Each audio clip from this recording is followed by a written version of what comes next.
बिस्मिल्लाहिर्रहमानिर्रहीम। अस्सलाम वालेकुम मेरे बच्चों, कैसे आप लोग? उम्मीद है व्यूवर्स भी बिल्कुल खैरियत से होंगे। आज हम 9th फिजिक्स का चैप्टर नंबर 8 उसके न्यूमेरिकल करने जा रहे हैं।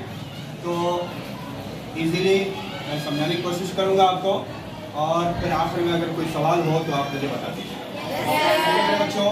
तो सबसे पहले बच्चों को ये प्रॉब्लम आता है कि वो कहते हैं कि सर हमें न्यूमेरिकल सही तरीके से समझ में नहीं आती। तो उनके लिए एक आसान फॉर्मूला है न्यूमेरिकल हल करने का, कि जो आप चैप्टर पढ़ने जा रहे हो, जैसे चैप्टर नंबर 8 है, उसके सारे फॉर्मूले आपको आने चाहिए। और जो जो फॉर्मूले उसके अंदर होंगे, अगर वो अच्छी तरीके से समझ में आते हैं तो आप आराम से उस चैप्टर के न्यूमेरिकल कर सकते हैं। तो सामने आपके मैंने सारे न्यूमेरिकल के फॉर्मूला लिखे हैं, ठीक है। पहला फॉर्मूला है W = FD cos थीटा। ये वर्क का फॉर्मूला है। W for work, F for force, D for distance, और ये एंगल है cos थीटा, ठीक है। ये वर्क का फॉर्मूला हो गया। तो आपने वर्क का फॉर्मूला, जब भी वर्क पूछे आपने ये फॉर्मूला लगा दिया। दूसरा हमारे पास है K = 1/2 mv²।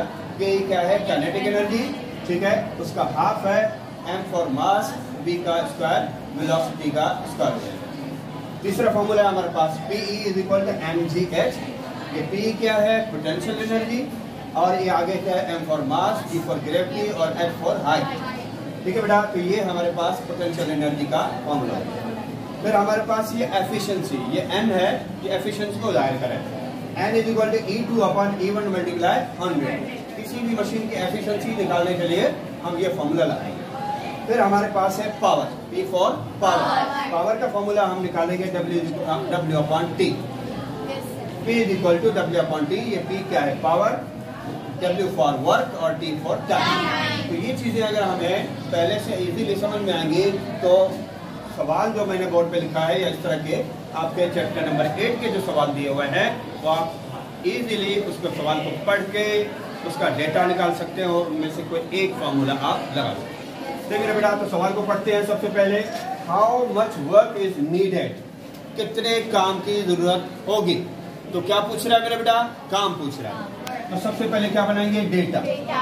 तो काम यानी वर्क, वर्क को जाहिर करेंगे W से। ये हमने क्या करना है? मालूम करना। टू मूव हॉरिजॉन्टली, ठीक है, उफ़क़ी तौर पर किसी चीज को आगे धकेलने के लिए।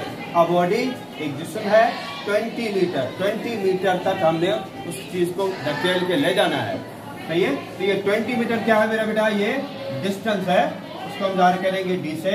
ये 20 meter by a force of 30 newton, और उस पर 30 न्यूटन की कुवत लगती है। तो फोर्स को जाहिर करेंगे F से, और वो कितना है? 30 न्यूटन हो जाएगा, सही बेटा।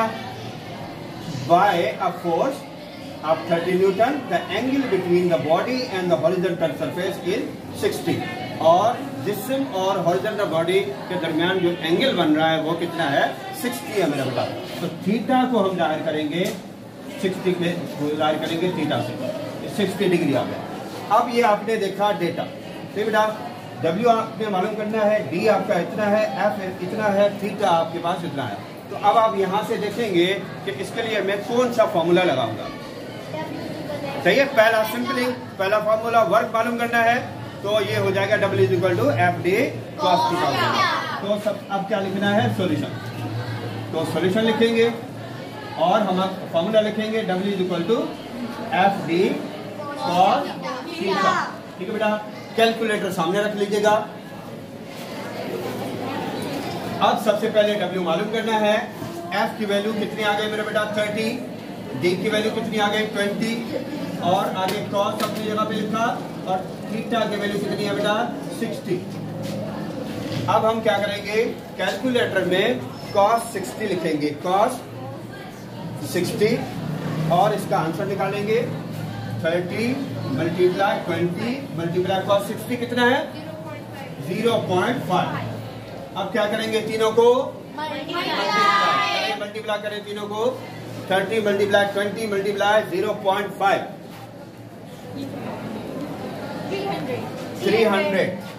300।